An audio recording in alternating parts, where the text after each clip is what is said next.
Hello and welcome to IAC.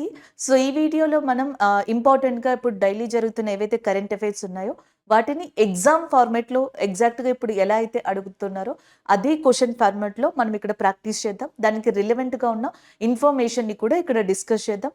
ఈరోజు first current affair MCQ అనేది చూద్దాం. ఫస్ట్ ఎంసీక్యూ ఇక్కడ మనకు వచ్చేటప్పటికి రీసెంట్గా డచిగమ్ నేషనల్ పార్క్ అనేది న్యూస్లో ఉంది. దానికి సంబంధించి కరెంట్ అఫైర్ని ఎలా అడగచ్చు ఎగ్జామ్ పాయింట్ ఆఫ్ వ్యూలో ఇక్కడ చూద్దాం. Dachigam National Park, located in Jammu Kashmir, is recently seen in news, and which animal is famous in the park and which facing extinction, and it is also in the state animal of Jammu and Kashmir అని చెప్పేసి ఉంది అనమాట. జమ్మూ కాశ్మీర్లో ఉన్న డచిగమ్ national park ఇటీవల వార్తల్లో నిలిచింది. ఈ పార్క్లో గల ఏ జంతువు అంతరించిపోతుంది మరియు ఇది జమ్మూ కాశ్మీర్ యొక్క రాష్ట్ర జంతువు అని చెప్పేసి అడుగుతున్నారు. ఒకటి మిథున్ అని చెప్పేసి ఉంది. సో మిథున్ వచ్చేటప్పటికి మనకి అరుణాచల్ ప్రదేశ్ ఉంది చూసారా, అరుణాచల్ ప్రదేశ్ యొక్క స్టేట్ యానిమల్గా మనకి మిథున్ అనే దాన్ని చెప్పొచ్చు. నీలగిరి తార్ అని చెప్పేసి ఉంది, తమిళనాడుకి సంబంధించిన స్టేట్ యానిమల్గా నీలగిరి తార్ అనే దాన్ని చెప్పొచ్చు. సాంగై జింక, Sangai deer, and it is a state animal of మణిపూర్గా చెప్పడం జరుగుతుంది. నెక్స్ట్ హాంగుల్ అని చెప్పేసి ఉంది చూసారా, హ్యాంగుల్ని ఇంకేమని కూడా పిలవచ్చు అంటే కశ్మీరీ స్టాగ్ అని కూడా పిలవచ్చు, which is also called as a Kashmiri stag. So ఇప్పుడు ఈ కశ్మీరీ స్టాగ్ అనేది కశ్మీర్ యొక్క స్టేట్ యానిమల్గా ఉంది. అండ్ దాంతో పాటుగా నెక్స్ట్ ఏంటి మనకి ఇది డచిగమ్ నేషనల్ పార్క్లో వన్ ఆఫ్ ద ఇంపార్టెంట్ దానిగా కూడా చెప్పొచ్చు అనమాట. అయితే ఇది రీసెంట్గా మనకి న్యూస్లో ఉండడానికి కారణం ఎన్వైర్న్మెంట్ పొల్యూషన్ వల్ల దీని సంఖ్య అనేది తగ్గిపోతుంది, దీని పాపులేషన్ తగ్గిపోతుంది. So because of that kind of issue it is in న్యూస్గా చెప్పొచ్చు అనమాట. దాంతోపాటుగా క్వశ్చన్ ఏమని అడగచ్చు, మేబీ ఎగ్జామ్లో డచిగమ్ నేషనల్ పార్క్ అనేది ఎక్కడుంది అని అడగచ్చు. అండ్ యాక్చువల్గా మనకి ఈ స్టాగ్ కావచ్చు లేకపోతే ఏదైతే హ్యాంగుల్ ఉందో ఇది ఎక్కువగా హిమాలయన్ ప్రాంతాలు కశ్మీర్లోనే కనిపిస్తుందంట. దాంతోపాటుగా in Kashmir we have a one more wild life sanctuary, అరు వైల్డ్ లైఫ్ శాంచరీ అని చెప్పేసి అంటున్నాం. అరు వన్యప్రాణి సంరక్షణ కేంద్రం ఏదైతే ఉందో అక్కడ కూడా ఇది జనరల్గా మనకి కనిపిస్తూ ఉంటుంది. ఈ పాయింట్స్ కనుక మనకి గుర్తుపెట్టుకున్నట్టయితే ఇది ఈజీ అయిపోతుంది. లేదా మొత్తం ఇదంతా ఇచ్చేసి హ్యాంగుల్ అని కూడా ఇచ్చేసి Jammu Kashmir is very famous for which kind of lakes అని చెప్పేసి అడగచ్చు. లేదా ఏ లేక్ జమ్మూ కాశ్మీర్ దగ్గర ఉంది, ఎలా అయినా క్వశ్చన్ని మనకి ట్రాక్ చేసి అడగచ్చండి. Jammu Kashmir is very famous for Wular lake and Dal lake. Wular సరస్సుకి ధాల్ సరస్సుకి జమ్మూ కాశ్మీర్ పెట్టింది పేరుగా చెప్పొచ్చు. ఆర్ఎల్స్ జమ్మూ కాశ్మీర్ యొక్క లెఫ్టినెంట్ గవర్నర్ ఎవరు అని అడగచ్చు. జమ్మూ కాశ్మీర్ యొక్క లెఫ్టినెంట్ గవర్నర్ వచ్చి ఎవరు మనకి మనోజ్ సిన్హా గారు జమ్మూ కాశ్మీర్ యొక్క లెఫ్టినెంట్ గవర్నర్గా ఉన్నారు. ఇలాంటి క్వశ్చన్స్ని మనం చూడొచ్చు. అండ్ అలాగే జమ్మూ కాశ్మీర్కి సంబంధించి రీసెంట్గా వచ్చిన న్యూస్లో ఒకటి ఏంటి అంటే స్టాట్యూ ఆఫ్ పీస్ అని చెప్పేసి ఉంది. స్టాట్యూ ఆఫ్ పీస్ అనేది ఎవరికి సంబంధించిందండి, రామానుజాచార్యులు గారు ఎవరైతే ఉన్నారో ఆయనకి సంబంధించింది. రామానుజాచార్యుల గారి యొక్క విగ్రహాన్ని, ఈ స్టాట్యూ ఆఫ్ పీస్ ని జమ్మూ కాశ్మీర్లో ఇనాగ్రేట్ చేశారు. ఎవరు ఇనాగ్రేట్ చేశారు? అమిత్ షా గారు. ప్రజెంట్ మనకి హోం శాఖ మంత్రిగా ఉన్నారు, మినిస్ట్రీ ఆఫ్ హోమ్ అఫైర్స్ కి మినిస్టర్గా అమిత్ షా గారు ఉన్నారు. ఆయనే ఈ విగ్రహాన్ని ఇనాగ్రేట్ చేయడం జరిగింది. ఇదే జమ్మూ అండ్ కాశ్మీర్లో మనకి యూబీఆర్ఎల్ అనేది కూడా రీసెంట్గా స్టార్ట్ అయింది. Udhampur, Srinagar, Baramulla railway link. ఉదంపూర్ అనేది ఒకటి, ఉదంపూర్ నుంచి నెక్స్ట్ వచ్చేటప్పటికి మనకి శ్రీనగర్కి కనెక్ట్ చేస్తారు, శ్రీనగర్ నుంచి బారాముల్లాకి కనెక్ట్ చేస్తారు, బారాముల్లాతో ఎండ్ అవుతుంది ఈ రైల్వే లింక్ అనమాట. దీన్నే T50 రైల్వే లింక్ అంటున్నారు. ఈ సంవత్సరమే దీన్ని ఇనాగ్రేట్ చేశారు. మనకి ఇండియాలోనే one of the largest railway transportation లింక్గా దీన్ని చెప్తున్నారు. T50 అనేది రీసెంట్గా ఇనాగ్రేట్ అయింది. అలాగే ఇక్కడ మనకి కుప్వారా అని చెప్పి ఒక ప్రదేశం ఉంది కాశ్మీర్లో. అక్కడ ఫస్ట్ టైం ఛత్రపతి శివాజీ గారి ఉంటారు కదా, ఆయన యొక్క విగ్రహాన్ని ఇనాగ్రేట్ చేయడం కూడా జరిగింది. ఇవన్నీ రీసెంట్గా కాశ్మీర్లో జరిగిన ఇంపార్టెంట్ కరెంట్ అఫైర్స్, ఆల్మోస్ట్ 2024కి సంబంధించినవి. 2023లో జమ్మూ కాశ్మీర్కి సంబంధించిన అంజిక్ కదా బ్రిడ్జ్ అనేది ఏదైతే ఉందో అది న్యూస్లో ఉంది. సింపుల్గా మనకి బ్రిడ్జ్ ఎక్కడుంది అని అడిగితే కాశ్మీర్. అలాగే చీనాబ్ రైల్వే బ్రిడ్జ్, సో ఈ చీనాబ్ రైల్వే బ్రిడ్జ్ అనేది కూడా ఎక్కడ లొకేట్ అయి ఉంది అని అడిగారు అనుకోండి, that is also located in కశ్మీర్గా చెప్పొచ్చు అనమాట. సో ఇలాగ మనల్ని న్యూస్ అనేది అడగచ్చు. హిందూ న్యూస్ పేపర్లో కూడా ఒక మనకి ఏదైతే AFSPA హాస్పా యాక్ట్ అనే దాని గురించి కూడా ఇచ్చారనమాట.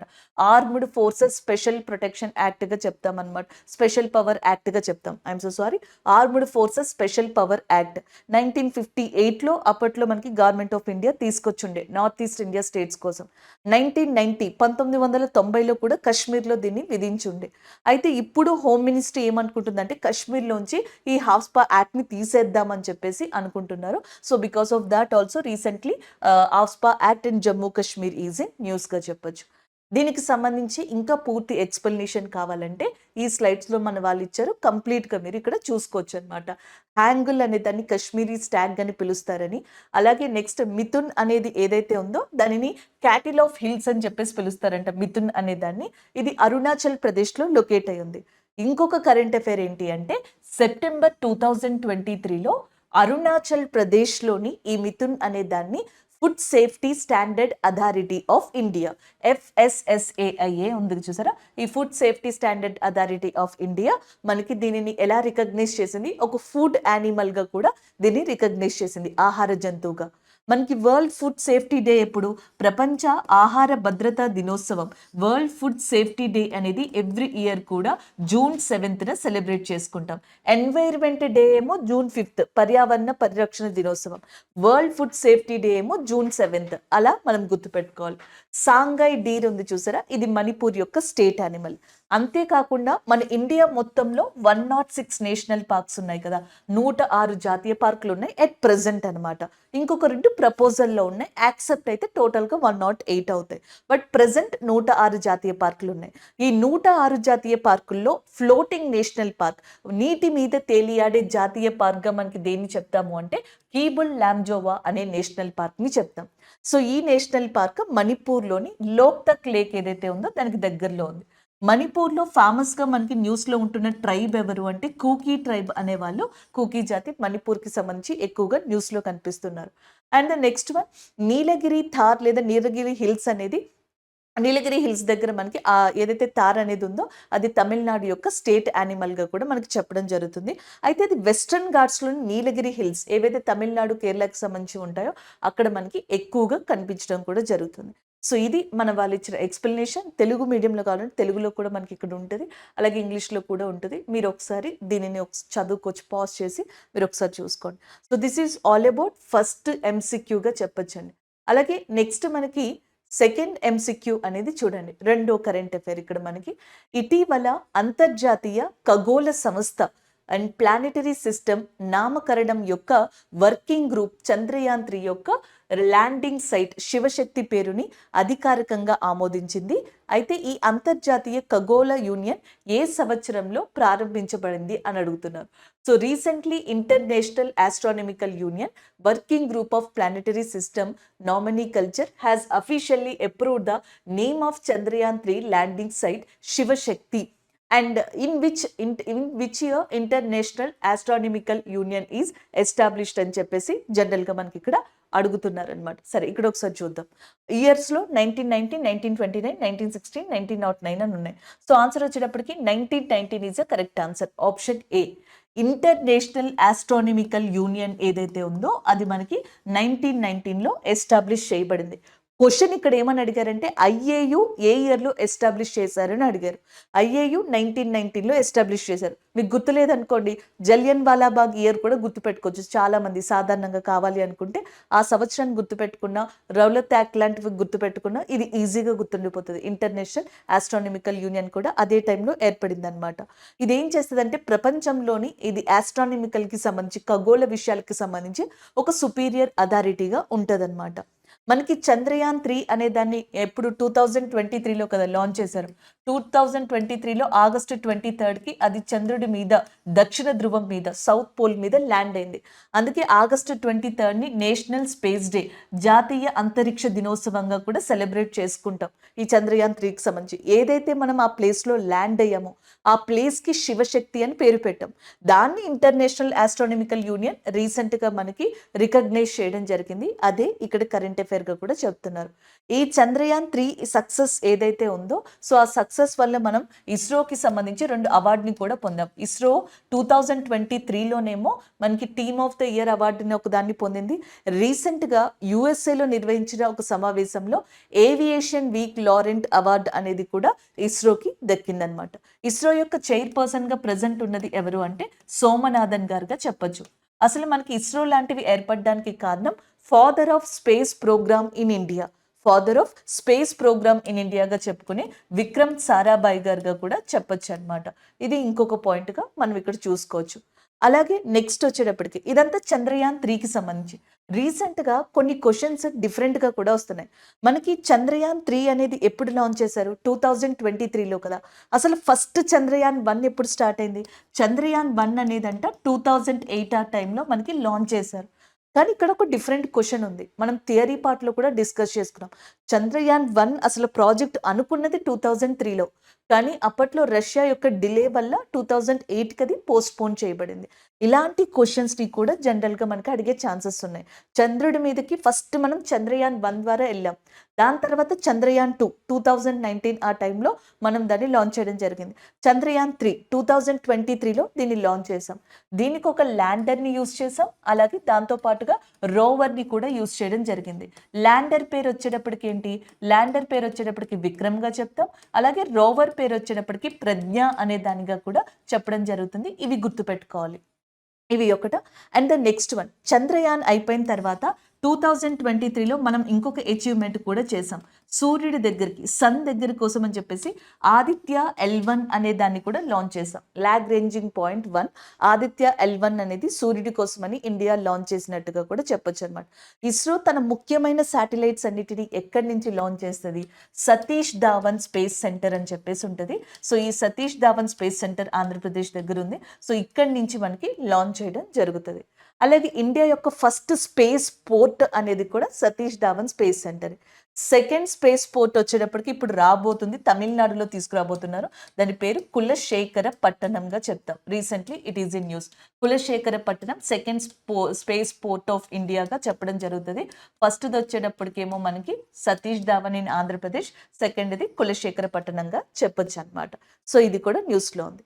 అలాగే ఇంటర్నేషనల్ ఆస్ట్రానమికల్ యూనియన్ ఏం చేసింది అంటే, ఒక ఆస్ట్రాయిడ్ ఉందండి, గ్రహశకలం అంటాం కదా, ఒక ఆస్ట్రాయిడ్ ఉంది. దాని పేరు వచ్చేటప్పటికి ఏంటంటే 2005 EX296. ప్రాక్టీస్ చేస్తే వచ్చేస్తుంది, నో ప్రాబ్లం. ఫస్ట్లో చూసినప్పుడు కొంచెం ఇబ్బందిగా ఉంటుంది నెంబర్, బట్ ఈజీగా వస్తుంది.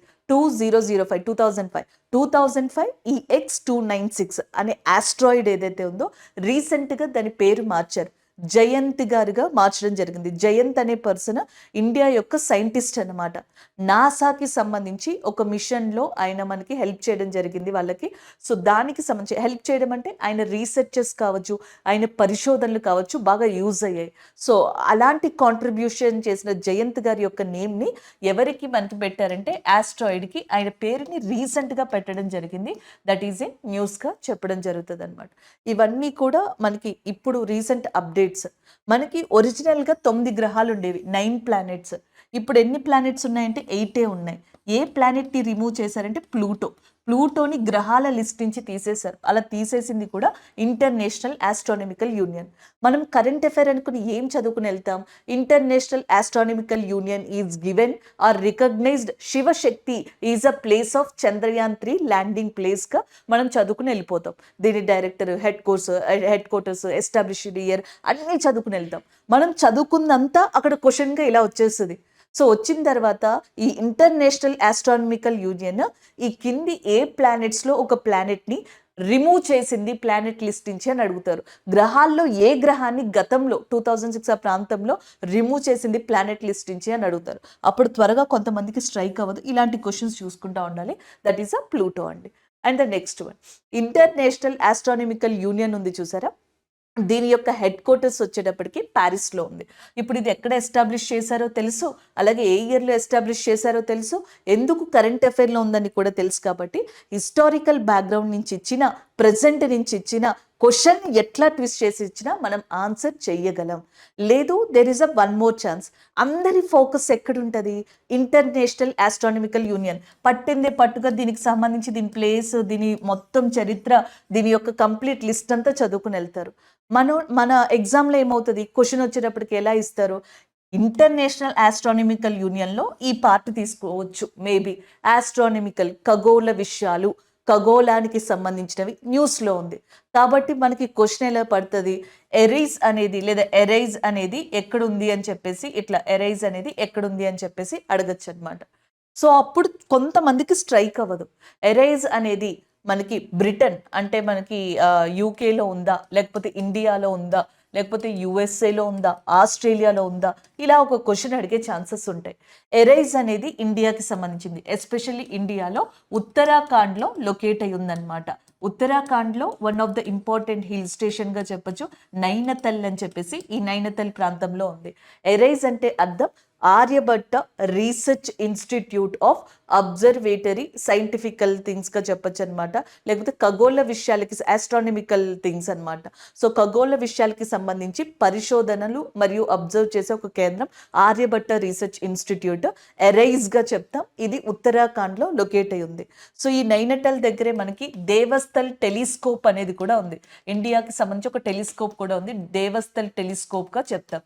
ఇక్కడే ఒక లిక్విడ్ మిర్రర్ టెలిస్కోప్ని కూడా రీసెంట్గా ఇండియా అరేంజ్ చేసింది. ఇండియాకి సంబంధించి ఈ ఆస్ట్రానమికల్ స్పేస్ ఖగోళ విషయాలకి సంబంధించి ఏ టెలిస్కోప్ ద్వారా తెలుసుకోవచ్చు అంటే దేవస్థల్ టెలిస్కోప్ అనమాట. సో ఇక్కడే ఒక లిక్విడ్ మిర్రర్ టెలిస్కోప్ని కూడా మనం అరేంజ్ చేసాం. ఇవన్నీ ఎరైజ్ దగ్గర ఉంటాయి. ఎరైజ్ అంటే ఆర్యభట్ట రీసెర్చ్ ఇన్స్టిట్యూట్, ఇది ఉత్తరాఖండ్లోని నైనటల్ దగ్గర ఉంది. మనకెలా దేవస్థల్ టెలిస్కోప్ ఉందో నాసాకి చాలా పాపులర్ టెలిస్కోప్స్ ఉన్నాయి. ఒకటి వచ్చేటప్పటికి జేమ్స్ వెబ్ టెలిస్కోప్ అని చెప్పేసి అంటాం, ఈ మధ్యన నాసా దీన్ని అడాప్ట్ చేసుకుంది. ఇంకొకటి వచ్చేటప్పటికి హబుల్ టెలిస్కోప్ అని కూడా చెప్తాం. సో మనం ఇవన్నీ చదువుకుని వెళ్ళామనుకోండి, ఇంటర్నేషనల్ ఆస్ట్రానమికల్ యూనియన్ రీసెంట్గా న్యూస్లో ఉంది. అయితే ఈ క్రింది వాటిలో ఏది రాంగ్గా మ్యాచ్ చేశారు అని అడగచ్చు. ఆప్షన్ ఏలో నాసాకి సంబంధించి జేమ్స్ వెబ్ హబుల్ టెలిస్కోప్ అనే దాన్ని ఇస్తారు. ఆప్షన్ బిలో ఇండియాకి సంబంధించి దేవస్థల్ టెలిస్కోప్ అనేది ఇస్తారు. ఆప్షన్ సిలో జేమ్స్ వెబ్ టెలిస్కోప్ అనేది రష్యాకి సంబంధించి ఇస్తారు. So which of the following is not correctly matched అంటాం. జేమ్స్ వెబ్ టెలిస్కోప్ కూడా ఎవరికి సంబంధించింది? నాసా, యుఎస్ఏకి సంబంధించింది. రష్యాకి దీనికి సంబంధం ఉందా అంటే లేదు. సో ఈ ఆప్షన్ రాంగ్ అయిపోతుంది. సో ఇన్ని విధాలుగా ఆలోచిస్తే కానీ ఇప్పుడున్న ఎగ్జామ్స్కి ఆన్సర్ చేయలేకపోతున్నాం. ఇది ఫస్ట్లో కష్టంగానే ఉంటుంది, కానీ ఎప్పుడైతే మనం ఇలా కాన్సెప్ట్స్ నేర్చుకుంటూ ఒక్క 20 days ప్రాక్టీస్ చేసామనుకోండి, సో నెక్స్ట్ వచ్చే దాంట్లో 80% కంటెంట్ మనకి తెలిసిందే ఉంటుంది. అప్పుడు ఎప్పుడైతే ఇది అడాప్ట్ అయిపోయిందో దాని తర్వాత అన్నీ కూడా ఈజీగానే ఉంటాయి. సో నెక్స్ట్ క్వశ్చన్ చూడండి, ఇక్కడ మనకి ఇటీవల భారతదేశంలోని బట్టమేక పక్షి జనాభా ప్రమాదంలో పడడాన్ని పరిష్కరించడానికి సుప్రీంకోర్టు ప్రధాన న్యాయమూర్తి చంద్రచూడ్ నేతృత్వంలో ఒక కమిటీని ఏర్పాటు చేసింది. బట్టమేక పక్షి భారతదేశంలోని ఏ రాష్ట్రం యొక్క రాష్ట్ర పక్షి అని చెప్పేసి అడుగుతున్నారు. So recently, Supreme Court has formed a committee headed by Chief Justice Chandrachud to address the endangerment of the Great Indian Bustard bird. So population in India. Great Indian Bustard is the state bird of which state అని చెప్పేసి అడుగుతున్నారు. So simple, మనకి current affair మొత్తం క్వశ్చన్లోనే ఇచ్చారు. అసలు great Indian bustard అనేది ఎందుకు న్యూస్లో ఉంది అనేది, దాని యొక్క పాపులేషన్ తగ్గిపోతుంది, దానికి సంబంధించి ఏదైతే మనకి చర్యలు తీసుకోవాలో దాని మీద చంద్రచూడ్ గారి యొక్క నేతృత్వంలో ఒక కమిటీ ఏర్పాటైంది. అండ్ ఈయన చీఫ్ జస్టిస్ ఆఫ్ ఇండియాగా ఉన్నారు ప్రజెంట్, సుప్రీంకోర్టు ప్రధాన న్యాయమూర్తిగా. అసలు ఇది ఏ స్టేట్కి సంబంధించిన బర్డ్ అని అడుగుతున్నారు. ఫస్ట్ అరుణాచల్ ప్రదేశ్ చూద్దాం. అరుణాచల్ ప్రదేశ్ యొక్క స్టేట్ యానిమల్, ఈ రాష్ట్ర జంతువు గురించి మనం ఆల్రెడీ చెప్పుకున్నాం కదా, మిథున్ ఏదైతే ఉందో ఇది ఈ రాష్ట్ర యొక్క జంతువుగా ఉంది. మరి అరుణాచల్ ప్రదేశ్ యొక్క బర్డ్గా దేని చెప్తాం? పక్షిగా హార్న్బిల్, గ్రేట్ హార్న్బిల్ ఏదైతే ఉందో దాన్ని అరుణాచల్ ప్రదేశ్ యొక్క రాష్ట్ర పక్షిగా చెప్పడం జరుగుతుంది. హార్న్బిల్ పండుగ అని చెప్పేసి ఉంటుంది. ఎస్ఎస్సిలో one of the most favourite question అది జనరల్గా చాలా ఎగ్జామ్స్లో. హార్న్బిల్ పండుగ గురించి అడుగుతూ ఉంటారు. హార్న్బిల్ పండుగ అనేది మనకి ఎక్కడ సెలబ్రేట్ చేసుకుంటారంటే నాగాలాండ్. ఈ ఫెస్టివల్ని నాగాలాండ్లో పాపులర్గా సెలబ్రేట్ చేసుకుంటారు. బట్ ఈ బర్డ్ ఎక్కువ మనకి ఏ స్టేట్కి సంబంధించిన బర్డ్, ఏ రాష్ట్రానికి సంబంధించిన పక్షిగా రికగ్నైజ్ చేశారు అంటే మనకి అరుణాచల్ ప్రదేశ్. కేవలం అరుణాచల్ ప్రదేశ్కే కాదు, ఈ హార్న్బిల్ అనేది కేరళ స్టేట్కి సంబంధించిన పక్షి కూడా. అలాగే కేరళకి సంబంధించి యానిమల్, స్టేట్ యానిమల్ ఏది అంటే ఎలిఫెంట్గా చెప్పడం జరుగుతుంది. ఎలిఫెంట్ అనేది కేరళకి సంబంధించిన స్టేట్ యానిమల్, ఆ రాష్ట్ర జంతువు ఇది అండ్ ఆ రాష్ట్ర పక్షి అది. ఇదే రాష్ట్ర పక్షి అరుణాచల్ ప్రదేశ్కి కూడా యానిమల్ దీనిగా చెప్పొచ్చు అనమాట. హార్న్బిల్ ఫెస్టివల్ అనేది నాగాలాండ్లో బాగా సెలబ్రేట్ చేసుకుంటారు. అలాగే ఇక్కడ మనకి ఒక ఆరెంజ్ ఫెస్టివల్ని కూడా రీసెంట్గా సెలబ్రేట్ చేశారనమాట నాగాలాండ్ విలేజ్లో. This is all about the Arunachal Pradesh. Next Gujarat ఉంది చూసారా. గుజరాత్కి సంబంధించి ఏషియాటిక్ లయన్ అని చెప్పేసి ఉంటుంది, ఆసియా సింహం, అది స్టేట్ యానిమల్ అవుతుంది. స్టేట్ బర్డ్ వచ్చేటప్పటికి గ్రేట్ ఫ్లెమింగో అని చెప్పేసి ఉంటుంది.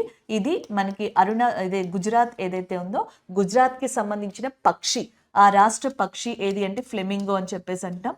యానిమల్ వచ్చేటప్పటికి ఏషియాటిక్ లైన్ అని చెప్పేసి అంటాం. సో ఇది కూడా కాదు. ఉత్తరప్రదేశ్ ఉంది చూసారా. ఉత్తరప్రదేశ్కి సంబంధించిన స్టేట్ బర్డ్ వచ్చేటప్పటికి మనకి బారాసింగా అని చెప్పేసి అంటాం. అండ్ ఇది ఆ రాష్ట్రం యొక్క జంతువు అనమాట.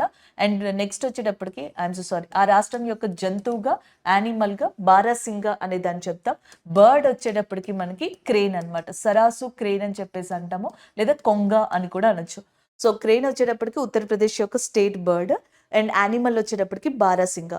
ఇక్కడ state bird flamingo, animal Asiatic lion. ఇక్కడ state bird hornbill, animal mithun. So మనకి ఆబ్వియస్లీ ఆన్సర్ ఏమవుతుంది, రాజస్థాన్. రాజస్థాన్ యొక్క స్టేట్ యానిమల్ చింకారా అంట. అండ్ బర్డ్ వచ్చేటప్పటికి మనకి ఏమని చెప్తున్నారు అంటే that is nothing but great Indian bustard. Chinkara and camel అని కూడా కొన్ని చోట్ల ఉంది, చింకారాగా చెప్తున్నారు. బట్ బర్డ్ వచ్చేటప్పటికి రాజస్థాన్కి సంబంధించి ఏదండి, గ్రేట్ ఇండియన్ బస్టర్డ్ అనమాట. సో ఇట్లా అంటే ఒకవేళ కనుక రాజస్థాన్ కాకుండా ఎప్పుడైనా మనకి ఇవి యూజ్ అవ్వాలి అంటే ఇవి కూడా గుర్తుపెట్టుకుంటే నెక్స్ట్ ఈ స్టేట్స్ టర్న్ వచ్చినప్పుడు ఈ స్టేట్కి సంబంధించింది కూడా మనకి గుర్తుండిపోతుంది అనమాట. ఒక్కొక్కసారి గుజరాత్ అనేది న్యూస్లోకి రావచ్చు. ఫర్ ఎగ్జాంపుల్ గుజరాత్కి సంబంధించి సూరత్ అనేది ఉందా. సో సూరత్కి సంబంధించి డైమండ్ సిటీ అని కూడా అంటారు. ఇక్కడ prime minister of India Narendra Modi గారు సూరత్ డైమండ్ బ్రౌజ్ అనే దాన్ని ప్రారంభించారు. ధోల్కియా ఎవరైతే ఉన్నారో సో ఆయన రీసెంట్గా మనకి దీనికి సంబంధించిన చైర్పర్సన్గా కూడా అపాయింట్ అయ్యారు. ఇలాంటి క్వశ్చన్స్ని మనకి అడిగే ఛాన్స్ ఉంది కాబట్టి ఇవి చూసుకుంటూ ఉండాలి. So this is all about this question అండి. ఈ క్వశ్చన్కి సంబంధించి ఇంకొంత ఎక్స్ప్లెనేషన్ మీరు ఇక్కడ చూడొచ్చు. గ్రేట్ ఇండియన్ బస్టర్డ్ ఏదైతే ఉందో అది రాజస్థాన్కి సంబంధించిన రాష్ట్ర పక్షి. అంతేకాకుండా 2011లో international union for conservation of nature, IUCN అని చెప్పేసి ఉంటుంది. సో దాని ద్వారా ఇది ఏమని వర్గీకరించబడింది అంటే తీవ్రంగా ప్రమాదంలో ఉంది అని. దాన్ని మనం ఏం చెప్పేసి అంటాం, క్రిటికల్లీ ఎండేంజర్డ్ అని చెప్పేసి అంటాం. ఈ పదాలే మనకి త్వరగా గుర్తుండవు, ఇవి గుర్తు పెట్టుకోవాల్సి ఉంటుంది. సో 200 కన్నా చాలా తక్కువగా ఉన్నాయి ఇప్పుడు మనకి గ్రేట్ ఇండియన్ బస్టర్డ్స్. సో వాటిని మనం ఇంకా పరిరక్షించుకోవాల్సి ఉంటుంది. So this is all about this current affair. ఇంకా కావాలి అనుకుంటే రాజస్థాన్లో మనకి రణథంబోర్ నేషనల్ పార్క్ అని చెప్పేసి ఒకటి ఉంటుంది అనమాట. అలాంటివి గుర్తుపెట్టుకోవచ్చు. సరిస్కా నేషనల్ పార్క్ అని చెప్పేసి ఇంకొకటి ఉంటుంది. డెజర్ట్ నేషనల్ పార్క్ అని చెప్పేసి ఉంటుంది. గుజరాత్లో అయితే గిర్ నేషనల్ పార్క్ అని చెప్పేసి ఉంటుంది. అలాగే నెక్స్ట్ బ్లాక్ బక్ నేషనల్ పార్క్ అని చెప్పేసి ఉంటుంది. మెరైన్ నేషనల్ పార్క్ అని చెప్పేసి ఉంటుంది. సో మనకి గుజరాత్ వచ్చేటప్పటికి మెరైన్ నేషనల్ పార్క్, బ్లాక్ బక్ నేషనల్ పార్క్, కృష్ణ జింకల నేషనల్ పార్క్, ఇది గిర్ నేషనల్ పార్క్. ఇక్కడ desert, Sariska, Ranthambore national park చెప్పొచ్చు అనమాట. సో ఇవి అడిషనల్ ఇన్ఫర్మేషన్గా మనం గుర్తుపెట్టుకోవచ్చు. నెక్స్ట్ వన్ చూద్దాం. సో నెక్స్ట్ వన్ చూడండి. ఫ్రాన్స్లోని ప్యారిస్లో జరగనున్న సమ్మర్ ఒలింపిక్స్ 2024లో భారత టేబుల్ టెన్నిస్ ఆటగాడు శరత్ కమల్ అచంటను 19వ స్టాగ్ బ్యారర్గా భారత ఒలింపిక్ సంఘం ఎన్నుకుంది. అయితే ఒలింపిక్స్ భారతదేశం యొక్క మొట్టమొదటి జెండాను మోసిన వ్యక్తి ఎవరు అని చెప్పేసి అడుగుతున్నారు.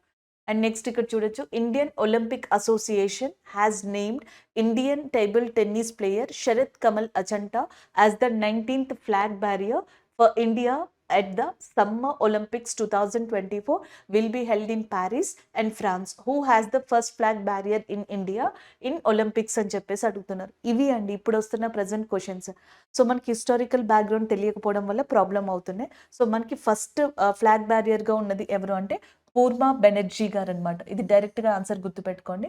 సో ఫస్ట్ ఇండియా ఒలింపిక్స్ని రిప్రజెంట్ చేసినప్పుడు మనకి పూర్మ బెనర్జీ గారు ఎవరైతే ఉన్నారో సో ఈ పర్సన్ ఫ్లాగ్ బ్యారియర్గా ఉండడం జరిగింది. అలాగే ఒక రైల్వేలోనో ఎస్ఎస్సిలోనో ఒకప్పుడు క్వశ్చన్ అనమాట. ఈ మధ్య కాలంలో వచ్చిన క్వశ్చన్ అది 1 ఇయర్లో. ఇండియాకి ఇప్పటి వరకు సోఫార్ ఒలింపిక్లో గోల్డ్ మెడల్స్ ఎన్నొచ్చాయి అని చెప్పేసి ఒక క్వశ్చన్ అనమాట. ఇండియాకి సంబంధించి ఇప్పటి వరకు మనం చూసుకున్నట్టయితే బిఫోర్ ఇండిపెండెన్స్ నుంచి ఇప్పటి వరకు చూసుకుంటే టోటల్గా 10 గోల్డ్ మెడల్స్ వచ్చాయన్నమాట. 10 గోల్డ్ మెడల్స్ వచ్చాయి ఇండియాకి. So before independence after independence కలిపితే 10 గోల్డ్ మెడల్స్ అవుతాయి అనమాట. లేకపోతే ఇవి 7 అవుతాయి. ఎందుకంటే ఇండిపెండెన్స్ కన్నా ముందర మనకు ఒక 3 మెడల్స్ వచ్చాయి. దాని తర్వాత ఇప్పుడు 7 టోటల్గా 10 గోల్డ్ మెడల్స్గా చెప్పొచ్చు అనమాట. ఈ 10 గోల్డ్ మెడల్స్లో 1948లో ఫస్ట్ గోల్డ్ మెడల్ ఇండియాకి తీసుకొచ్చింది మెన్స్ హాకీ టీం అనమాట. మెన్స్ హాకీ టీం అనేది తీసుకురావడం జరిగింది. ఇది ఒకటి గుర్తుపెట్టుకోవచ్చు. దాని తర్వాత ఇంకొన్ని గోల్డ్ మెడల్స్ ఇండియాకి వచ్చాయి. మళ్ళీ 2008లో అభినవ్ బింద్రా గారు ఉన్నారు కదా, ఆయన గోల్డ్ మెడల్ని తీసుకొచ్చారు షూటింగ్ విభాగంలో ఇండియాకి సంబంధించి. దాని తర్వాత 2020లో టోక్యో ఒలింపిక్స్ జరిగాయి కదండి. ఈ టోక్యో ఒలింపిక్స్కి సంబంధించి మనకి నీరజ్ చోప్రా గారు ఎవరైతే ఉన్నారో ఆయన మళ్ళీ గోల్డ్ మెడల్ని తీసుకురావడం జరిగింది. ఇలాంటి క్వశ్చన్స్ని మనం జనరల్గా చూసుకుంటూ ఉండాలి. అది అన్ఎక్స్పెక్టెడ్ క్వశ్చన్ ఆ టైంలో, అండ్ ఎవరో అది ఎక్స్పెక్ట్ చేయలేదు, బట్ ఆ క్వశ్చన్ ఇచ్చారు. మన తర్వాత మనం ఇలాంటివి కూడా ఒక్కొక్కసారి చూడొచ్చు అనమాట. ఇప్పుడు టైమ్స్ స్పోర్ట్స్ ఏదైతే ఉందో అది మనకి అవార్డ్స్ని ఇచ్చింది sports person of the year 2023 ఎవరికి ఇచ్చిందంటే నీరజ్ చోప్రా గారికి ఇచ్చింది. 2023లో para sports person of the year award ఎవరికి ఇచ్చింది? శీతల్ దేవి గారికి ఇవ్వడం జరిగింది. సో ఇలాంటివి ఒకసారి చూసుకుంటా ఉండండి. ఇండిపెండెన్స్ వచ్చిన తర్వాత మనకి కేడి జాదవ్ గారు ఎవరైతే ఉన్నారో ఆయన కూడా మెడల్ని తీసుకురావడం ఆ ఇండియాకి ఫస్ట్ మెడల్ తీసుకొచ్చిన ఇండియన్ ఎవరు అంటే కేడి జాదవ్ గారే. కాకపోతే గోల్డ్ మెడల్ని తీసుకొచ్చింది మాత్రం మెన్స్ హాకీ టీం అనమాట. అది రెండింటికి డిఫరెన్స్. ఈ డిఫరెన్స్ మీరు ఇక్కడ చూసుకోవచ్చు. కంప్లీట్గా మనకి ఇక్కడ ఇచ్చారు. పూర్మ బెనర్జీ గారు ఎవరైతే ఉన్నారో ఆయన ఫస్ట్ ఇండియాకి ఫ్లాగ్ బ్యారియర్గా రిప్రజెంట్ చేశారు బెల్జియంలో అది జరిగినప్పుడు. అండ్ నెక్స్ట్ ఎవరైతే కేడి జాదవ్ గారు, దాదాసాహెబ్ జాదవ్ గారు ఉన్నారో ఈయన రెజ్లర్ అనమాట. ఇండియాకి సంబంధించి మొట్టమొదటిగా మనకి కాంస్య పథకం బ్రాంజ్ మెడల్ని 1952లో తీసుకురావడం జరిగిందనమాట. 1952 సమ్మర్ ఒలింపిక్స్ ఏవైతే హెలెన్స్కీలో జరిగాయో అక్కడ తీసుకొచ్చారనమాట ఇండియాకి సంబంధించి. అండ్ నెక్స్ట్ చూడండి, నెక్స్ట్ అంటే ఇక్కడ ఫస్ట్ ఇండివిజువల్ మెడల్ తీసుకొచ్చింది ఈయనే. బ్రాంజ్ మెడల్ ఫస్ట్ వచ్చింది ఈయనకి, కానీ టీం పరంగా గోల్డ్ మెడల్ అనేది మెన్స్ హాకీ టీంకి 1948లో వచ్చింది. అది ఇక్కడ డిఫరెన్స్ అండి. నెక్స్ట్ 1992లో సమ్మర్ ఒలింపిక్స్ ఏవైతే జరిగాయో అక్కడ మనకి ఇక్కడ అబ్రహం విల్సన్ అని చెప్పేసి ఇచ్చారు కదా. అబ్రహం విల్సన్ ఎవరైతే ఉన్నారో షైనీ అబ్రహం విల్సీ. సో ఈమె ఫస్ట్ విమెన్ అనమాట ఇండియాలో ఫ్లాగ్ బ్యారియర్గా ఉండడం. అండ్ నెక్స్ట్ వచ్చేటప్పటికి నార్మన్ ఎవరైతే జిల్బార్ట్ ఉన్నారో సో ఈయన వచ్చేటప్పటికి బ్రిటిష్ ఇండియన్. సమ్మర్ ఒలింపిక్స్ 1900 ప్యారిస్లో ఈమె పార్టిసిపేట్ చేయడం జరిగింది ఈయన. అండ్ దానికి సంబంధించి సిల్వర్ మెడల్ని కూడా గెలుచుకోవడం జరిగింది. ఇదే ఇక్కడ కూడా ఆ ఇన్ఫర్మేషన్ ఇచ్చారు. ఒకసారి మీరు ఇది జాగ్రత్తగా చూసుకోండి. This is all about this question. Next one చూద్దాం. సో నెక్స్ట్ కరెంట్ అఫైర్ చూడండి. 2024 హురిన్ గ్లోబల్ రిచ్ లిస్ట్ యొక్క ఇటీవల నివేదిక ప్రకారం అత్యధిక సంఖ్యలో బిలియనియర్లు ఉన్న దేశాలలో భారతదేశం 3వ స్థానంలో ఉంది. మరోవైపు ముంబై నగరం ఆసియాలోనే అత్యధిక బిలియనియర్లో బీజింగ్ను అధిగమించింది మరియు ప్రపంచవ్యాప్తంగా ఏ స్థానంలో ఉంది అని అడుగుతున్నారు. Recently, and according to 2024 Hurun Global Rich List, India has ranked 3rd among the countries with the highest number of billionaires. Meanwhile, Mumbai city has surpassed Beijing in highest number of billionaires in Asia and globally ranked in which position అని అడుగుతున్నారు. Recently global Hurun ఏదైతే ఉందో అది rich లిస్ట్ని release చేసిందనమాట. So దాంట్లో టాప్లో ఉన్నది ఏది అంటే సెకండ్ పొజిషన్లో ఉన్నది ఏది అంటే లండన్గా చెప్పొచ్చు అనమాట.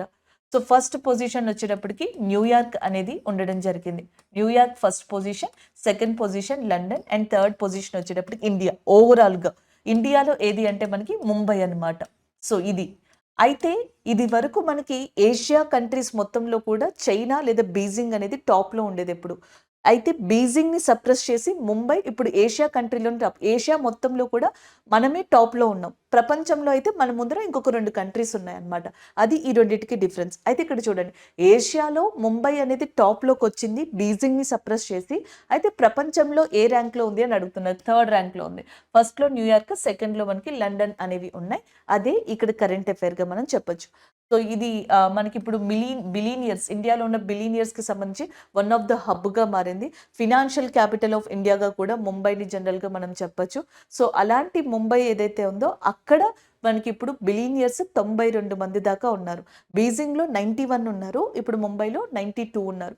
లైక్ రిలయన్స్ అధినేత అయిన ముఖేష్ అంబానీ కావచ్చు, రిలయన్స్ ఫ్యామిలీ కావచ్చు, అలాగే నెక్స్ట్ వచ్చేటప్పటికి గౌతమ్ అదానీ, శివ నాడార్, హెచ్‌సీఎల్ కంపెనీకి సంబంధించిన శివ నాడార్, అండ్ నెక్స్ట్ పూనా వాళ్ళ సెరమ్ ఇన్‌స్టిట్యూట్‌కి సంబంధించిన వాళ్ళు కావచ్చు, డీమార్ట్ యొక్క అధినేత కావచ్చు, వీళ్ళందరూ కూడా మెయిన్ ప్లేస్ వచ్చేటప్పటికి ముంబైయే కావడం వల్ల ఎక్కువ మంది బిలియనియర్లని కలిగి ఉన్న ప్రదేశంగా ఉందన్నమాట.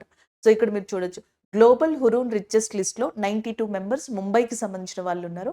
91 బిలియనియర్స్ బీజింగ్‌కి సంబంధించిన వాళ్ళు ఉన్నారు. అందుకే ముంబై టాప్‌లోకి వచ్చి ఏషియాలో బీజింగ్‌ని సప్రెస్ చేసింది for the first time. Next one, world వైడ్‌గా చూసుకున్నట్టయితే ఇండియా థర్డ్ ప్లేస్‌లో ఉంది ముంబై కారణంగా. అండ్ అదే న్యూయార్క్ అయితే 190 మెంబర్స్‌తో టాప్ పొజిషన్‌లో, అండ్ లండన్ అయితే 97 మెంబర్స్‌తో సెకండ్ పొజిషన్‌లో ఉందన్నమాట. అలాగే టాప్ 10 సిటీస్‌లో, కంట్రీస్‌కి సంబంధించి టాప్ 10 కంట్రీస్‌లో మనకి ఢిల్లీ ఏదైతే ఉందో అది 9థ్ ర్యాంక్‌లో ఉంది. మన ముంబై ఏమో థర్డ్ అండ్ ఢిల్లీ ఏమో 9థ్ ర్యాంక్‌లో ఉన్నాయి. ఇవి ఒకసారి మనం జాగ్రత్తగా గుర్తుపెట్టుకోవాలి. ఇలాంటి ఇండెక్స్ గానీ లేకపోతే ఏదైనా లిస్ట్ ఇచ్చినప్పుడు డైరెక్ట్ యాజ్ ఇట్ ఈస్‌గా ఈ క్వెషన్‌కున్న డేటాని గుర్తుపెట్టుకోండి. ఇందులో మీకు ఏది ఇంటర్లింక్ చేసి ఇవ్వడానికి ఉండదు. మేబీ ఈ లిస్ట్ ఎవరు ప్రిపేర్ చేసి ఇచ్చారని అడగొచ్చు. Order, ascending order, descending order అడగొచ్చు. ఇలా సప్రెస్ చేసి ఉంటుంది కదా, ఏషియా, ఆఫ్రికా ఇట్లా మిస్ మ్యాచ్ చేసి అడగొచ్చు. ఇలాంటి క్వశ్చన్స్‌ని ఇక్కడ ఎక్కువగా అడగడం జరుగుతూ ఉంటదన్నమాట. సో నెక్స్ట్ కరెంట్ అఫైర్ చూడండి.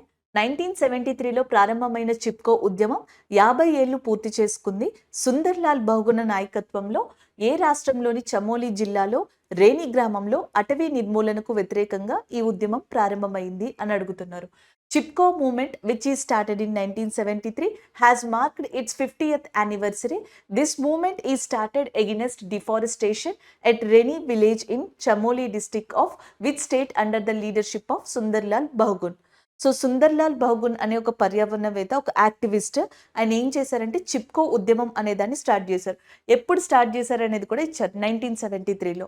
సో ఆయన ఏ రాష్ట్రంలో ఇది ప్రారంభించారు అన్నట్టుగా అడుగుతున్నారు.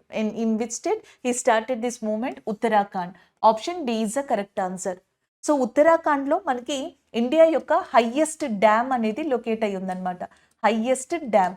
సో ఈ హైయెస్ట్ డ్యామ్ పేరు వచ్చేటప్పటికి తెహ్రీ డ్యామ్. అత్యంత ఎత్తులో కట్టిన డ్యామ్ అన్నమాట, ఆనకట్ట తెహ్రీ. గంగా లేదా భాగీరథి నది ఏదైతే ఉంటుందో దాని మీద కన్స్ట్రక్ట్ చేయించడం జరిగిందనమాట ఈ తెహ్రీ డ్యామ్ని. సో అయితే ఈ తెహ్రీ డ్యామ్ని కన్స్ట్రక్ట్ చేసినప్పుడు కూడా సుందర్లాల్ బహుగుణ గారు చాలా వరకు మనకి ఇక్కడ ప్రొటెస్ట్ చేశారు.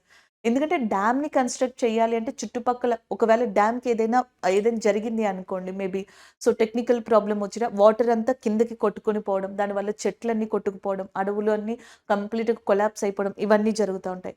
దాంతో పాటుగా డెవలప్మెంట్ పేరిట అప్పట్లో ఉత్తరాఖండ్లో ఈ ఫారెస్ట్ని రిమూవ్ చేయడం ఇవన్నీ స్టార్ట్ చేశారంట. ఆ డిఫారెస్టేషన్ అవ్వకుండా ఉండడానికి సుందర్లాల్ బహుగుణ గారు చిప్కో ఉద్యమాన్ని స్టార్ట్ చేశారు 1973లో. అదే ఇక్కడ చెప్తున్నారు. ఇదే 1973లో మనకి ఇంకొక ప్రాజెక్ట్‌ని కూడా ఇండియాలో స్టార్ట్ చేశారు. Project tiger. ప్రాజెక్ట్ టైగర్ ఎప్పుడు స్టార్ట్ చేశారండి? సేమ్ 1973లో. అది కూడా 50 ఇయర్స్ కంప్లీట్ చేసుకుందనమాట 2023లోనే. అండ్ నెక్స్ట్ ఇంకొక పర్సన్ ఉన్నారు, మేధో పాట్కర్ అని చెప్పేసి. మేధో పాట్కర్ ఏం స్టార్ట్ చేశారు అంటే నర్మదా బచావో అనే మూమెంట్ని స్టార్ట్ చేశారు. నర్మదా రివర్ కోసం అని చెప్పేసి నర్మదా బచావో అనే ఆందోళనని స్టార్ట్ చేసిన పర్సన్ ఎవరు అని అడిగారు అనుకోండి, మేధో పాట్కర్ అని చెప్పేసి గుర్తుపెట్టుకోండి. ఇండియాలో ఫారెస్ట్ ఎక్కువ ఉన్న ఏరియా, అటవీ ప్రాంతం ఎక్కువ ఉన్న ఏరియా ఏది అంటే దట్ ఈస్ నథింగ్ బట్ మధ్యప్రదేశ్గా మీరు గుర్తుపెట్టుకోవాల్సి ఉంటుంది అనమాట. ఫారెస్ట్ ఏరియా చాలా ఎక్కువ ఉన్న ప్రదేశం మధ్యప్రదేశ్. నేషనల్ పార్క్స్, జాతీయ పార్కులు కూడా అత్యధికంగా ఉన్నది ఇదే స్టేట్లో ఉన్నాయన్నమాట. అంతేకాకుండా ఫారెస్ట్ కన్జర్వేషన్ యాక్ట్ అని చెప్పేసి ఉంటుంది, అటవీ పరిరక్షణ చట్టం అనమాట. పరిరక్షణ చట్టం 1980లో దీన్ని తీసుకొచ్చారు. అలాగే ఫారెస్ట్ డే అని చెప్పేసి ఉంటుంది అనమాట. ఫారెస్ట్ డే లేదా అటవీ దినోత్సవం అనేది మనం ఎప్పుడు సెలబ్రేట్ చేసుకుంటాం? ఎవ్రీ ఇయర్ కూడా మార్చ్ 21న ఫారెస్ట్ డే అనే దాన్ని సెలబ్రేట్ చేసుకుంటాం. ఈ ఫారెస్ట్ డేకి సంబంధించి 2024లో థీమ్ ఏంటి? Forest and innovation. New solutions for that డెవలప్‌మెంట్‌గా చెప్పొచ్చనమాట. లేదా ఫారెస్ట్ అండ్ ఇన్నోవేషన్ అని చెప్పేసి గుర్తుపెట్టుకోండి. సో, ఫారెస్ట్ అండ్ ఇన్నోవేషన్ అనే థీమ్ కింద మనకి ఫారెస్ట్ డే మార్చ్ 21 అనే దాన్ని సెలబ్రేట్ చేసుకుంటున్నాం. అలాగే next forest man of India. Forest man of ఇండియాగా జాదవ్ పయాంగ్ గారు ఎవరైతే ఉన్నారో, జాదవ్ పయాంగ్ గారిని ఫారెస్ట్ మ్యాన్ ఆఫ్ ఇండియా అని కూడా మనం పిలవడం జరుగుతుంది. సో, ఇలాంటి క్వెషన్స్ ఒకసారి రిలేటబుల్‌గా చూసుకున్నాం అనుకోండి, మనకి ఇవి ఈజీగా గుర్తుంటాయి. So, this is all about this current affair. Uttarakhand యొక్క చీఫ్ మినిస్టర్‌గా ఎవరున్నారండి? పుష్కర్ సింగ్ ధామీ ఎవరైతే ఉన్నారో, పుష్కర్ సింగ్ ధామీ ఉత్తరాఖండ్ యొక్క చీఫ్ మినిస్టర్‌గా ఉన్నారు.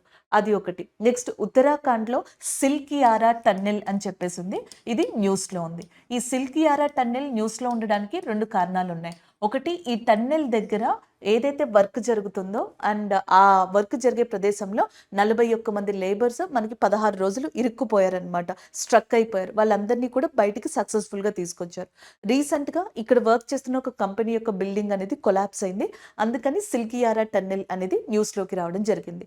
సో, నెక్స్ట్ వచ్చేటప్పటికి మనకి ఇక్కడ ఇంకొక ఇంపార్టెంట్ కూడా గుర్తుపెట్టుకోవచ్చు. చార్ ధామ్ అనే ప్రదేశం అనేది ఉత్తరాఖండ్‌కి సంబంధించింది. ఇందులో Kedarnath temple, Kedarnath route, Kedarnath area ఇవన్నీ కూడా ఉత్తరాఖండ్‌కి సంబంధించిన ఇంపార్టెంట్ ప్రదేశాలుగా గుర్తుపెట్టుకోవచ్చు అనమాట. సో, ఇలా మనకి ఇవన్నీ కూడా రీసెంట్‌గా న్యూస్‌లో ఉన్నాయి. కావాలంటే ఇది ఒకటిసారి నోట్ చేసుకొని లేదా స్క్రీన్ షాట్ తీసుకొని గుర్తుపెట్టుకోండి. This is all about this question. Next one చూద్దాం. సో, నెక్స్ట్ వన్ చూడండి. ఇటీవల గ్లోబల్ ఎన్వైర్న్మెంట్ ఫెసిలిటీ వ్యవసాయంలో పురుగుల మందు మరియు ప్లాస్టిక్ల వాడకం వల్ల వచ్చే కాలుష్యాన్ని పరిష్కరించడానికి 6 ఇతర సభ్య దేశాలతో కలిసి భారతదేశం ప్రారంభించిన ప్రోగ్రాం ఫామ్. సో, ఫామ్ అంటే అర్థం ఇక్కడ financing agrochemical reduction and management ప్రోగ్రామ్‌గా చెప్తున్నారు. దీనికి నిధులు సమకూర్చారు వీళ్ళందరూ కలిసి. అయితే ఇందులో ఏ దేశం భాగం కాదో అని అడుగుతున్నారు. Recently global environment facility has funded a programme FARM and which is launched by India along with 6 other member countries to address pollution from usage of pesticides and plastics in agriculture. Which of the following countries not a part of this program? అర్థమైంది కదా question. So, form అనే దాన్ని ఒకదాన్ని తీసుకొచ్చారనమాట. Agriculture అంటే వ్యవసాయంలో ప్లాస్టిక్స్ని use చేసిన, పురుగుల మందు రసాయనాలను యూజ్ చేసిన ఎలాంటి నష్టం జరుగుతుందో చెప్పి దానికి ప్రత్యామ్నాయాలు ఆల్టర్నేటివ్స్ని మనకి ఇచ్చేలాగా ఒక ప్రాజెక్ట్ని ఇండియా ఇంకొక 6 కంట్రీలతో అంటే మొత్తం వేరే కంట్రీలతో కలిసి మనకి లాంచ్ చేశారు. లాంచ్ చేసిన తర్వాత దీనికి రీసెంట్‌గా గ్లోబల్ ఎన్వైర్న్మెంట్ ఫెసిలిటీ అనేది కూడా ఒక ఫండింగ్ అనేది ఇచ్చిందనమాట. అయితే ఇండియాతో పాటు కొన్ని కంట్రీస్ ఉన్నాయి. ఒక కంట్రీ అయితే ఇచ్చిన ఆప్షన్స్‌లో లేదు. అది ఏ కంట్రీ అని చెప్పేసి మనకి జనరల్‌గా అడుగుతున్నారు. అయితే ఈ ఫామ్ అనేది మీకు ఎక్కడైనా కనిపించిందనుకోండి. సో, మీరు ఎలా గుర్తుపెట్టుకోవచ్చంటే UV lab for equality in Kenya అని చెప్పేసి గుర్తుపెట్టుకోండి. UV lab for equality in Kenya. ఈ ఫామ్ అనే దాన్ని ఎందుకు ఏర్పాటు చేశారంటే UV lab for equality in Kenya అని గుర్తుపెట్టుకున్నారనుకోండి. యూ అంటే ఇక్కడ అర్థం ఏమొస్తుందంటే ఉరుగ్వే అని చెప్పేసి ఇక్కడ అర్థం వస్తుంది యూ అంటే. సో, వి అంటే అర్థం ఇక్కడ వియత్నాం అని చెప్పేసి అర్థం వస్తుంది. ఎల్ఏ అంటే ఇక్కడ అర్థం లావోస్ అని చెప్పేసి అర్థం వస్తుంది. B is nothing but Bharat లేదా ఇండియా అని చెప్పి కూడా గుర్తుపెట్టుకోవచ్చు. ఈక్యూ అంటే ఈక్వెడార్ అని చెప్పేసి గుర్తుపెట్టుకోవచ్చు. అలాగే Kenya. Ecuador, Kenya, Bharat, Laos, Vietnam, Uruguay. So, ఇవేవైతే ఉన్నాయో వీటితో పాటుగా నెక్స్ట్ వచ్చేటప్పటికి మనకి ఫిలిప్పీన్స్ అనేది కూడా ఉందన్నమాట. సో, ఇవన్నీ కూడా మనకి ఏమవుతున్నాయంటే రీసెంట్‌గా ఫామ్ అనే దానితోటి మనకి రావడం జరిగింది. దీనికి ఒక ఫండింగ్ అనేది గ్లోబల్ ఎన్వైర్న్మెంట్ ఫెసిలిటీ కూడా ఇవ్వడం జరిగింది. సో, దీంట్లో ఇండియాతో పాటుగా ఉరుగ్వే, ఫిలిప్పీన్స్, వియత్నాం అలాగే కెన్యా ఇవన్నీ ఉన్నాయి గానీ పరాగ్వే అనేది లేదు కాబట్టి ఆప్షన్ సి తీసుకోవచ్చు. ఈ ఫామ్ అనేది ఏంటి? Financing agrochemical reduction and management programme. అగ్రికల్చర్లో ఇలాంటి కాలుష్యాన్ని కలిగించేవి ఏవైతే పొల్యూషన్ రిలేటెడ్ ఉన్నాయో అవి యూజ్ చేయకుండా దానికి ఆల్టర్నేటివ్ యూజ్ చేసేలాగా ఫామ్ అనే దాన్ని ఏర్పరిచారు ఇండియా వేరే కంట్రీలతో కలిసి. దానికి గ్లోబల్ ఎన్వైర్న్మెంట్ ఫినాన్స్ ఫెసిలిటీ అనేది రీసెంట్‌గా ఫండింగ్ ఇచ్చింది. దాంట్లో ఇండియాతో పాటుగా ఉరుగ్వే ఒకటి ఉంది, వియత్నాం ఒకటి ఉంది, లావోస్ ఒకటి ఉంది, భారత్ ఒకటి ఉంది, ఈక్వేటర్ ఒకటి ఉంది, కెన్యా అనేది ఒకటి ఉందన్నమాట. పరగ్వే అనేది లేదు. సో, ఆన్సర్‌ని తీసుకోగలరు. అండ్ ఫిలిప్పీన్స్ అనేది కూడా ఉంది. ఇక్కడ రాలేదు. జనరల్‌గా గుర్తుపెట్టుకోండి. ఇక్కడ నేను ఫ్రేమ్ చేయలేకపోయాను. అదొకటి అడ్జస్ట్ చేసుకొని గుర్తుపెట్టుకోండి. సో, ఇక్కడ మీరు చూడొచ్చనమాట ఎక్స్‌ప్లనేషన్. ఇక్కడ చూడండి, ఫామ్ అనేది వ్యవసాయ రసాయన వినియోగాన్ని తగ్గించడానికి, ఆహార ఉత్పత్తులు ఫుడ్ ప్రొడక్షన్‌లో ఈ కెమికల్స్‌ని తగ్గించి దాని ప్రొడక్షన్‌ని పెంచడానికి తీసుకొచ్చిందనమాట. అండ్ దీనికోసం అని చెప్పేసి $379 మిలియన్ తో ఒక ఫండ్‌ని కూడా ఏర్పరచుకోవడం జరిగింది. సో దీంట్లో ఏమున్నాయి? ఇండియా ఉంది, ఈక్వెడార్ ఉంది, కెన్యా ఉంది, లావోస్ ఉంది, ఫిలిప్పీన్స్ ఉంది, ఉరుగ్వే ఉంది, వియత్నాం ఉంది. యూవీ అంటే అర్థం ఉరుగ్వే, వియత్నాం. ల్యాబ్ అంటే అర్థం లావోస్ అండ్ భారత్. 4 కంట్రీస్ అయిపోయినాయి. ఫర్ ఈక్వాలిటీ, ఈక్వాలిటీ అంటే ఈక్వెడార్. ఇన్ కెన్యా, కెన్యా వచ్చింది. ఒక్క ఫిలిప్పీన్స్‌ని మాత్రమే నేను అక్కడ సెట్ చేయలేకపోయాను ఆ ఈక్వేషన్‌లో. అదొక్కటి మీరు కొంచెం అరేంజ్ చేసుకోండి. Uruguay, Vietnam, Laos, Bharat, Ecuador, Kenya అన్నీ సెట్ అయినాయి. బట్ ఒక ఫిలిప్పీన్స్ మాత్రమే ఆ సెంటెన్స్‌లో రాలేదు. అది విడిగా మీరు గుర్తుపెట్టుకోండి. This is all about this question అండి. దీనికి సంబంధించిన ఎక్స్‌ప్లనేషన్ కూడా ఇక్కడ ఇచ్చారు. అండ్ 1992లో రియో అర్త్ సమిట్ జరిగినప్పుడు దీని గురించి డిస్కస్ చేశారని కూడా ఇక్కడ పాయింట్ మెన్షన్ చేయడం జరిగింది. ఆల్రెడీ దీని గురించి మనం ప్రీవియస్ కరెంట్ అఫైర్‌లో కూడా డిస్కస్ చేసుకున్నాం. ఇదే 1992లో ఇండియాలో ఒక ప్రాజెక్ట్ కూడా స్టార్ట్ అయింది. దాన్ని ప్రాజెక్ట్ ఎలిఫెంట్ అని కూడా పిలుస్తారనమాట. So this is all about this current affair. Next one చూద్దాం. సో నెక్స్ట్ క్వశ్చన్ చూడండి.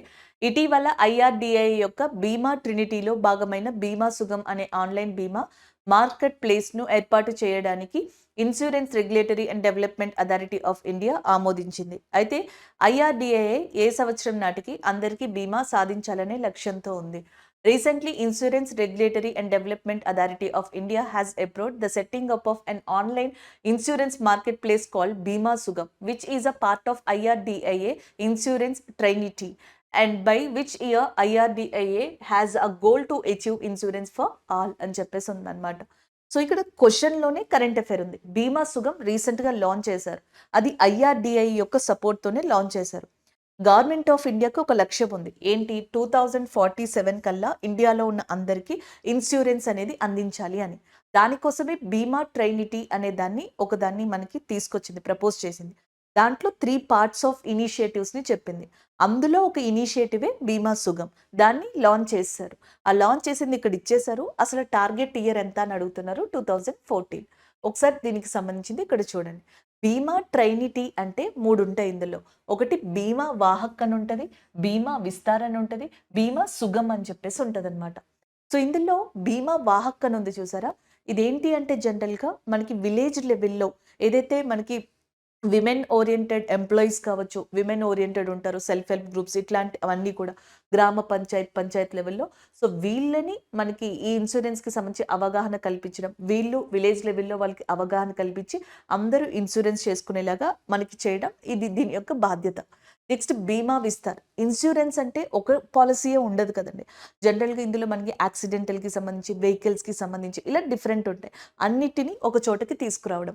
ఇక బీమా సుఖం వచ్చేటప్పటికి ఏంటంటే ఇన్సూరెన్స్ని క్లెయిమ్ చేసుకోవడం, పాలసీకి సంబంధించి మీడియేటర్స్ లేకుండా చేయడం, ఒకవేళ కావాలి అనుకుంటే దానికి మళ్ళీ అప్లికేషన్ తీసుకోవడం, ఎండ్ టు ఎండ్ మొత్తం ప్రాసెస్ అంతా కూడా బీమా సుగంలో ఉంటుంది. సో ఇలా మూడింటిని కూడా మనకి లాంచ్ చేయడానికి చూస్తున్నారు. 2047 అనేది దీని యొక్క టార్గెట్గా పెట్టుకున్నారు. అదే ఇక్కడ మీకు కంప్లీట్‌గా మళ్ళీ తెలుగులో కూడా ఇచ్చారు. మీరు ఇక్కడ చూసుకోవచ్చు అనమాట. బీమా సుగమ్ అంటే ఏంటి? బీమా విస్తార్ అంటే ఏంటి? బీమా వాహక అంటే ఏంటి అనేది ఇక్కడ ఇచ్చారు. అలాగే ఐఆర్‌డిఐఏ ఉంది కదా! Insurance regulatory development authority of India. దీనికి దెబాశిష్ పాండా గారు ఎవరైతే ఉన్నారో, సో ఆయన మనకి చైర్‌పర్సన్‌గా ఉన్నారు. దీని హెడ్ క్వార్టర్స్ వచ్చేటప్పటికి హైదరాబాద్‌లో ఉంది. 1999లో మల్హోత్రా కమిటీ ఏదైతే ఉందో దాని యొక్క ప్రపోజల్ మేరకు ఈ insurance regulatory development authority of India అనే దాన్ని ఎస్టాబ్లిష్ చేయడం జరిగింది. So this is all about this question. Next one చూద్దాం. సో నెక్స్ట్ క్వశ్చన్ చూడండి. ప్రపంచ నాటక దినోత్సవం 2024 ఇటీవల మార్చి 27న థియేటర్ మరియు సాంస్కృతిక శాంతి అనే థీమ్తో జరుపుకున్నారు.